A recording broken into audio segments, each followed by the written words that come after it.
मेरे प्यारे बच्चों, अगर आप लोग भी कर क्लास 10th में हो और इस बार 2026 में यानी कि 20 फरवरी को अपना सामाजिक विज्ञान का पेपर देने वाले हो, तो आज मैं आप लोगों को बताने वाला हूँ 20 फरवरी वाला पेपर। देखो पूरा का पूरा पेपर मैं लेकर के आ गया हूँ। 100% मेरे पास जो रियल पेपर है 100% गारंटी के साथ फंसेगा।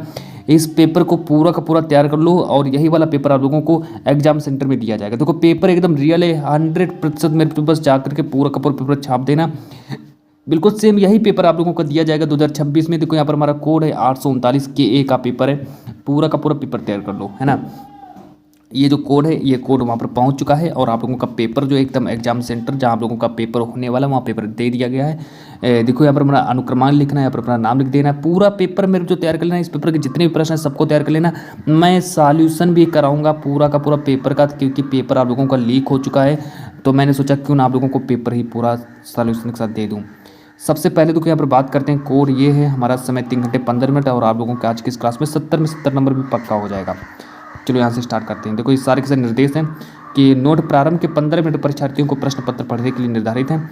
ये सारे के सारे निर्देश हैं, इनको पढ़ लेना। निर्देश देख लो क्या क्या निर्देश हैं कि सभी प्रश्न करना अनिवार्य है। यह प्रश्न पत्र 2 खंडों खंड आ तथा खंड बा में विभाजित होने वाला, मतलब आप लोगों का खंड आ और खंड बा में प्रश्न पत्र विभाजित होने वाला है। 70 में 70 नंबर वाली क्लास है। ये देखो सारे से निर्देश हैं। अब यहाँ से मैं आप लोगों का पेपर स्टार्ट करता हूँ। पूरा पेपर सॉल्यूशन के साथ लेकर के आ गया हूँ। ये पूरा का पूरा सॉल्व कराऊंगा पेपर, क्योंकि यही वाला पेपर आप लोगों को, इस पेपर के जितने भी प्रश्न हैं आप लोगों को 2026 यानी 20 फरवरी को देखने को मिलेंगे। पूरा का पूरा सेम मेरे पर जो पेपर ऐसा ही आएगा, है ना, कोई नहीं काट सकता है। पूरा पेपर एकदम आप लोगों का मिल चुका है, गारंटी के साथ फंसेगा। 20 फरवरी तारीख याद रखना अपनी। अब चलो मैं स्टार्ट करता हूँ पेपर को कि राष्ट्रवाद का प्रारंभ किस देश से हुआ था। 1 नंबर का पेपर में आने वाला है। राष्ट्रवाद का प्रारंभ किस देश से हुआ था, तो इसका राइट आंसर हो जाएगा फ्रांस, जो है मेरा राइट आंसर हो जाएगा। प्रश्न नंबर दूसरा कह रहा है कि नेपोलियन का संबंध किस देश से था। पूरा पेपर सॉल्व करो अपना, है ना। मैं आंसर भी बताऊंगा, आप लोग बस क्या करना है पूरा पेपर याद कर लेना। आप लोगों को 20 तारीख को बिल्कुल ऐसा ही पेपर पूछा जाएगा। अब देखो नेपोलियन का संबंध किस देश से था, तो इसका राइट आंसर हो जाएगा फ्रांस। तो ये हमारे इन दोनों का राइट आंसर फ्रांस हो जाएगा। प्रश्न नंबर 1 का राइट आंसर फ्रांस, प्रश्न नंबर 2 का राइट आंसर फ्रांस ही हो जाएगा। फिर इसके बाद हम आगे ले चलते हैं आप लोगों को। प्रश्न नंबर जो मेरा तीसरा है, प्रश्न नंबर 3 करें कि असहयोग आंदोलन का नेतृत्व किसने किया था। 1 नंबर का पेपर में ये भी प्रश्न आएगा कि असहयोग आंदोलन का नेतृत्व किसने किया था। जवाहरलाल नेहरू ने किया कि मोतीलाल नेहरू ने किया कि लोकमान्य तिलक ने किया कि महात्मा गांधी जी ने किया था। तो ये हमसे पूछा गया, लेकिन हमसे पूछा गया कि जो असहयोग आंदोलन का नेतृत्व किसने किया था, तो इसका राइट आंसर हो जाएगा महात्मा गांधी, यानी कि ऑप्शन नंबर डी मेरा सही हो जाएगा। चलो आगे फिर ले चलते हैं आप लोगों को प्रश्न नंबर 4 की ओर। प्रश्न नंबर 4 यहाँ पर कह रहा है कि बिस्मार्क ने किस नीति द्वारा जर्मनी के एकीकरण में सफलता पाई। मतलब कि बिस्मार्क ने किस नीति का प्रयोग किया था जिसके कारण उसने जर्मनी के एकीकरण में सफलता पाई थी। 1 नंबर का पेपर में आने वाला प्रश्न है। तो यहाँ पर देखो 4 ऑप्शन दिए गए हैं। उदारवादी नीति, लोकतांत्रिक नीति, पृथक्करण, लौ एवं रक्त की नीति। तो इसका राइट आंसर हो जाएगा ऑप्शन नंबर डी मेरा सही हो जाएगा। चलो फिर मैं आगे बात करता हूँ प्रश्न नंबर 5 के बारे में कि निम्नलिखित में से किसने इटली के एकीकरण को संभव बनाया। इटली के एकीकरण को संभव किसने बनाया। मैजनी, काबूर, गैरीबाल्डी, ये सभी, ये हमारे 4 ऑप्शन है। लेकिन इसका राइट आंसर जो हो जाएगा ये सभी, यानी कि ऑप्शन नंबर डी जो है इसका सही हो जाएगा। इसके बाद ये देखो पेपर में 1 ही नंबर का प्रश्न आएगा, है ना। पेपर बिल्कुल जाकर के छाप देना, पूरा ऐसा ही पेपर आएगा। आप चलो प्रश्न नंबर 6 के बारे में बात करते हैं कि जलोढ़ मृदा का निर्माण होता है। ये हमारा प्रश्न नंबर 6। पेपर में 1 नंबर का प्रश्न ये भी आएगा कि जलोढ़ मृदा का निर्माण कहाँ से होता है। जो ज्वालामुखी विस्फोट से होता है कि वायु से होता है कि ग्लेशियरों से होता है कि नदियों से होता है। ये हमारे 4 ऑप्शन हैं। लेकिन प्रश्न नंबर 6 का जो राइट आंसर हो जाएगा वो नदियों से होता है, यानी कि डी ऑप्शन जो है सही हो जाएगा। डी ऑप्शन को सही करेंगे। अब प्रश्न नंबर 7 के बारे में बात करते हैं कि विश्व की सर्वाधिक वर्षा कहाँ होती है। ये भी 1 ही नंबर का आएगा। शिलांग, मासिर नाम दिया है और चेरापूंजी, जलाई, गुड़ी, ये हमारे 4 ऑप्शन है। चलो तो इसका राइट आंसर हो जाएगा। प्रश्न नंबर 7 कह रहे हैं कि विश्व की सर्वाधिक वर्षा कहाँ होती है, तो इसका राइट आंसर हो जाएगा ऑप्शन नंबर सी जो है बिल्कुल सही हो जाएगा। चलो फिर आगे बात करते हैं प्रश्न नंबर 8 के बारे में कि भारत का सबसे ऊंचा बांध कौन सा है। मतलब कि भारत का सबसे ऊंचा बांध कौन सा है। 1 नंबर का पेपर में आने वाला प्रश्न है। नागार्जुन सागर बांध, भाखड़ा नागल बांध, हीराकुंड बांध, टिहरी बांध, ये हमारे 4 ऑप्शन है। तो प्रश्न नंबर 8 का जो राइट आंसर हो जाएगा टिहरी बांध, यानी कि ऑप्शन नंबर डी जो है मेरा सही हो जाएगा। टिहरी बांध को सही करेंगे। चलो आगे फिर देखो बात करते हैं प्रश्न नंबर 9 के बारे में स्क्रीन पर लेकर के आ गए हैं प्रश्न नंबर 9 को, है ना। देखो कह रहे हैं कि निम्नलिखित में से कौन सी नकदी फसल है। नकदी फसल कौन सी है, पेपर में 1 नंबर का प्रश्न आने वाला है। चाय दिया, कपास दिया, गेहूं, गन्ना, नकदी फसल कौन सी है ये हमसे पूछा गया है। तो इसका राइट आंसर हो जाएगा गेहूं जो है मेरी नकदी फसल है, यानी कि ऑप्शन नंबर बी जो है मेरा सही हो जाएगा। इसके बाद फिर चलो आगे बात करते हैं कि प्रश्न नंबर जो मेरा 10 है, प्रश्न नंबर 10 को देखेंगे। प्रश्न नंबर 10 कह रहा है कि निम्नलिखित में से किसका आयात भारत में किया जाता है। किसका आयात भारत में किया जाता है, 1 नंबर का पेपर में आने वाला प्रश्न है। तो चाय दिया है, कॉफ़ी दिया है, पेट्रोलियम दिया है और लौह अयस्क दिया है। ये हमारे 4 ऑप्शन हैं। लेकिन निम्नलिखित में से किसका आयात भारत में किया जाता है, तो पेट्रोलियम का किया जाता है। यह हमारा ऑप्शन सी हमारा सही हो जाएगा। चलो प्रश्न बात करते हैं प्रश्न नंबर 11 जो कि पेपर में 1 नंबर का आएगा कि भारतीय संविधान में हिंदी के अतिरिक्त कितनी भाषाओं को अनुचित भाषा का दर्जा दिया गया है। तो हमारी 22 भाषाओं को दर्जा दिया गया है। चलो इसके आगे फिर मैं और आगे बात करता हूँ प्रश्न नंबर 12 के बारे में। प्रश्न नंबर 12 करें कि भारत में की चुनाव में राजनीतिक दलों की भूमिका नगण्य है ना। तो किसमें मतलब की भूमिका जो है नगण्य है, 1 नंबर का देखो प्रश्न आएगा। ये देखो सारे सारे 1 नंबर वाले प्रश्न है। तो प्रश्न नंबर 12 का जो राइट आंसर जो हो जाएगा पंचायती चुनाव, है ना। ये वाला मेरा राइट आंसर हो जाएगा पंचायती चुनाव। चलो बात करते हैं प्रश्न नंबर 13 के बारे में कि लोकतांत्रिक तथा गैर लोकतांत्रिक सरकार में मूलभूत रूप से क्या अंतर है। क्या अंतर बताया गया है ना। निष्पक्षता है कि नियमित है कि पारदर्शिता है कि ये सभी। तो ये सभी यानी कि डी ऑप्शन सही हो जाएगा इसका। चलो बात करते हैं प्रश्न नंबर 14 के बारे में कि भारतीय राष्ट्रीय कांग्रेस की स्थापना कब हुई थी। पेपर में 1 नंबर का प्रश्न ये भी आएगा।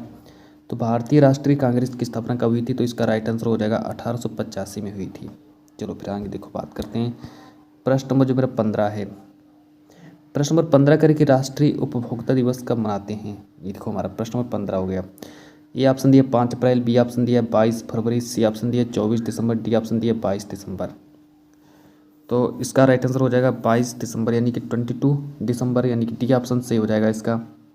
अब चलो आगे ले चलता हूँ प्रश्न नंबर 16 की ओर। प्रश्न नंबर 16 के बारे में बात करते हैं कि मानव विकास रिपोर्ट किसके द्वारा प्रकाशित की जाती है। मानव विकास रिपोर्ट जो किसके द्वारा प्रकाशित की जाती है, 1 नंबर का प्रश्न ये भी आएगा। विश्व बैंक दिया, यूएनडीपी, भारत सरकार। तो इसका राइट आंसर हो जाएगा सी ऑप्शन जो है भारत यूएनडीपी, इसका राइट आंसर हो जाएगा। चलो प्रश्न नंबर 17 को देखते हैं कि निम्नलिखित में से कौन सा उद्योग कृषि आधारित नहीं है। तो निम्नलिखित में से कौन सा उद्योग कृषि आधारित नहीं है, 1 नंबर का प्रश्न ये भी आएगा।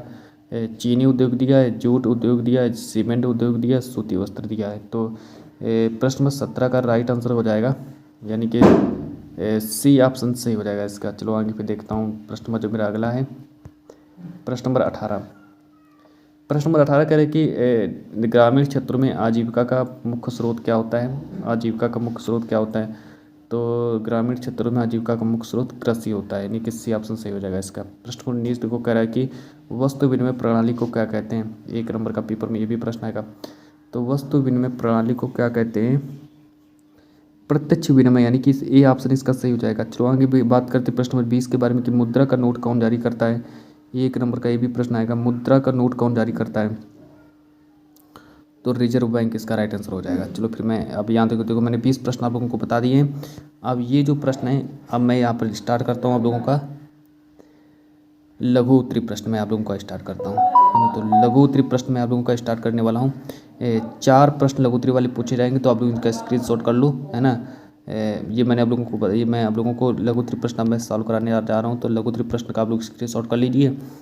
पहला प्रश्न हमारा ये है कि वर्ष 1922 में गांधी जी ने असहयोग आंदोलन क्यों स्थगित कर दिया, अथवा करके लिखा है कि भारतीय अर्थव्यवस्था पर महामंदी के किन्हीं 3 प्रभावों का उल्लेख करो। ये हमारा पहला प्रश्न हो गया। 2 में से एक प्रश्न का उत्तर लिखना पड़ेगा, चाहे इसका उत्तर लिखो या फिर इसका उत्तर लिखो, नहीं तो आप लोगों को समझ में आ गया। इसका भी आप लोग स्क्रीनशॉट कर लो। यहाँ पर प्रश्न नंबर दूसरा दिया है मेरा। प्रश्न नंबर दूसरा दिया कि भारत की सामुदायिक सरकार एवं गठबंधन सरकार पर संक्षिप्त टिप्पणी लिखो, अथवा करके लिखा है कि संघात्मक शासन व्यवस्था की किन्हीं 2 विशेषताओं का उल्लेख कीजिए। ये हमारा प्रश्न नंबर दूसरा भी कंप्लीट हुआ। 2 में से एक प्रश्न का उत्तर लिखना पड़ेगा, अथवा करके लिखा है। तीसरा प्रश्न देखो हमारा क्या कह रहा है। तीसरा प्रश्न हमारा लिखा है कि विकास से आप क्या समझते हैं, विभिन्न व्यक्ति एवं विभिन्न लक्ष्य कितने पहलुओं को दर्शाता है, अथवा करके लिखा है। 4 नंबर का पेपर में आएगा। तो यहाँ पर लिखा है कि विकास से आप क्या समझते हैं, विभिन्न व्यक्ति एवं विभिन्न लक्ष्य कितने पहलुओं को दर्शाता है। आर्थिक गतिविधियाँ किसे कहते हैं। आर्थिक गतिविधियों को कितने तरीकों से विभाजित किया जाता है। तो इतना हमारा कंप्लीट हो गया है। प्रश्न नंबर 4 करें कि लोकतंत्र के प्रत्यक्ष एवं अप्रत्यक्ष प्रकार को संक्षेप में प्रस्तुत कीजिए। अथवा करके लिखा है, ये 4 नंबर का आएगा।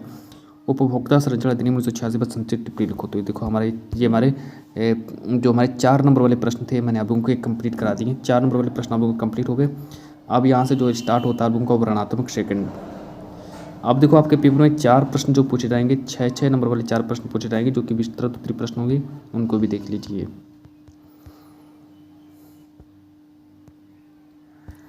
तो चलो स्टार्ट करते हैं यहाँ से। देखो ये सारे विस्तृत उत्तरीय प्रश्न हैं। 150 शब्द में सारे प्रश्नों का उत्तर लिखना है। इटली के एकीकरण में महत्वपूर्ण भूमिका निभाने वाले 3 नेताओं के नाम लिखिए। तो ये हमारा 6 नंबर का आएगा। अथवा करके लिखा, महात्मा गांधी ने असहयोग आंदोलन कब चलाया था, इसके 2 मुख्य कारण बताओ। तो 2 प्रश्न में से एक का उत्तर लिखना पड़ेगा आप लोगों का। 6 नंबर का पेपर में आएगा ये वाला प्रश्न। अब आगे देखो एक प्रश्न और है, ये वाला देखो प्रश्न, ये भी देखो प्रश्न में दूसरा। प्रश्न को दूसरा करें कि भूमि सुधार से आप क्या समझते हैं। भारत में भूमि सुधार के उद्देश्य तथा 2 कार्यक्रम बताइए। अथवा करके लिखा है, 6 नंबर का आएगा कि भारत में पाई जाने वाली मुख्य फसलों पर लेख लिखिए। तो ये हमारे दोनों प्रश्न हो चुके हैं। चलो प्रश्न नेक्स्ट देखो कि राष्ट्रीय आय तथा प्रति व्यक्ति आय में भेद कीजिए। विभिन्न देशों की तुलना करने के लिए इनमें से कौन बेहतर है। अथवा करके लिखा है, 6 नंबर का ये भी प्रश्न आएगा। केंद्रीय सरकार और राज्य सरकारों के बीच विधायी शक्तियों का 3 हिस्सों में वर्गीकृत कीजिए। तो हमारे प्रश्न 3 हमारे कंप्लीट हो गए, है ना। इसके बाद फिर चलो मैं आगे ले चलता हूँ। जो मेरा नेक्स्ट प्रश्न है, प्रश्न नंबर 4। प्रश्न नंबर 4 देखो यहाँ पर कहते हैं कि उपभोक्ता का शोषण किस प्रकार किया जाता है, उदाहरण देकर समझाइए। 6 नंबर का भी आएगा।